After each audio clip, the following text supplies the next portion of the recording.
Ya kenal Allah, dia pernah hidup di surga, dia tahu asbabun nuzulnya, asbabul furudnya hadis, asbabun nuzulnya Quran. Iblis. Cuma kenapa iblis diusir dari surganya Allah? Karena sombongnya tadi. Suruh sujud ke Nabi Adam, kagak mau. Saya nggak mau sujud selain kepadamu ya Allah. Benar. Berarti jago tauhidnya, ya kan? Tapi siapa yang nyuruh untuk sujud ke Nabi Adam? Kan Allah. Sujudnya bukan sujud pengabdian, tapi sujud sebagai bentuk penghormatan karena Nabi Adam dipilih menjadi khalifah fil ardh. Minum kopinya.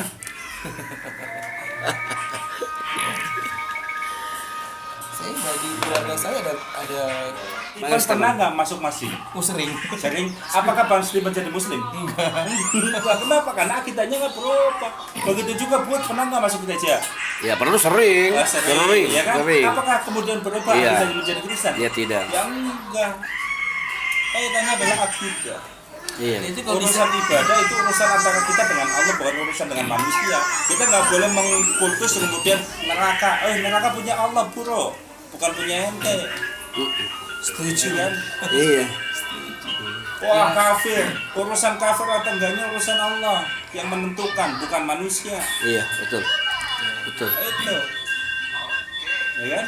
ya saya gini Pak Ustadz, saya dulu kan di Manado mengenal muslim itu kan sebagai muslim itu kan di Manado kan nggak ada dibilang main kafir nggak ada.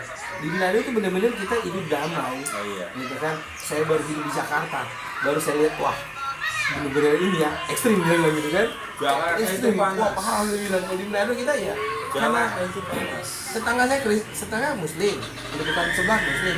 Jadi kita Natalan saat datang, Idul Fitri kita juga datang. Gitu. Jadi nggak ada dibilang haram dan haram dibilang. Bikin barang berupa botol dah misalnya.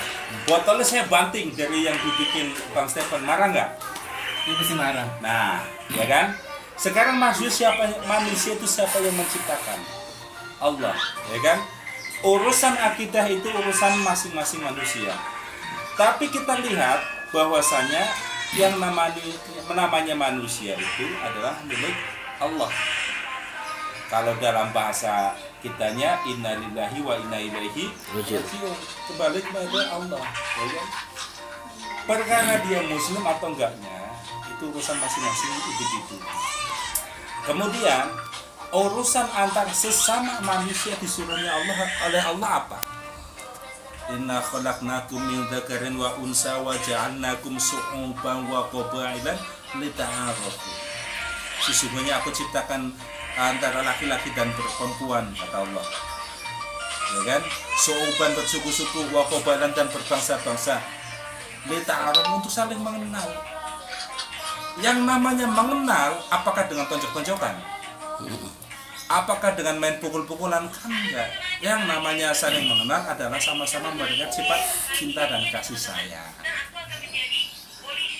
Yang dikhawatirkan begini, manusia Allah yang ciptakan. Kok kita berani menindas manusia? Maka yang menciptakan manusia ini takutnya marah, murka sama kita. Seakan kita sudah memiliki tiket masuk surganya Allah. Padahal belum tentu. Karena kita nggak tahu. Dulu kita mengkultus, setelah itu ternyata dia masuk ke Muslim. Apakah kemudian nggak bisa? Nah, apa urusannya? Wong keyakinan dan akidah sudah masuk ke dalam diri Hercules. Setelah itu ternyata dia masuk ke Muslim. Apakah kemudian nggak bisa? Nah, apa urusannya? Wong keyakinan dan akidah sudah masuk ke dalam diri Hercules. Dan bahkan Maulana Al-Habib Lutfi sendiri mengaku sebagai adik ibu. Apa wawasan yang toleransi itu loh kan? Itu yang kan kadang-kadang kan kita menemukan orang-orang yang terlalu ya mohon maaf ya memponis seorang itu kan terlalu Seakan-akan dia itu lebih hebat. iya gitu. Aduh, kadang-kadang serem juga serem gitu kan. Sekelas Tuan Syekh Abdul Qadir Al-Jilani satu ketika kedatangan orang yang pemabok, orang ahli maksiat, datang ke Tuan Syekh. Ya Syekh, apakah Allah mampu merubah saya sebagai orang yang ahli maksiat, merubah menjadi sepertimu, orang yang ahli taat? Apa jawab Tuan Syekh? Oh, sanggup. Allah sangat sanggup karena Allah lah yang jadi temanmu besok di surga. Yang dibuang oleh orang-orang di tengah hutan. Dicari sama Nabi Sulaiman, Nabi Musa. Ketika dicari, ketemulah jasad yang notabene udah lama, tapi berbau wangi dan dalam keadaan utuh. Berbau wangi dan dalam keadaan utuh. Bahkan Nabi Musa pun bingung, kenapa ya Allah? Bukankah ini orang yang ahli maksiat, orang yang ahli neraka, orang yang ahli berbuat maksiat kepada Allah, tidak mau ibadah. Apa kata Allah? Ana a'lamu wa antum la ta'lamun.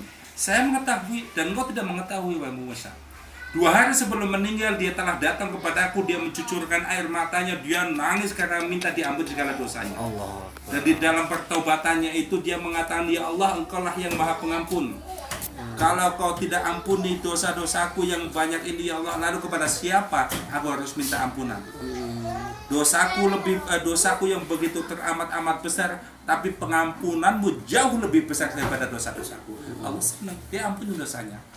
Dan ketika itu akhirnya Allah ampuni dosanya, dia bersih, dia dimasukin surga. Apa kita mau protes? Apa kita mau demo ke Allah? Itu udah urusan Allah. Yang penting kita cari ridhonya, yang penting kita sama-sama nyari keberkahan dunia dan akhirat.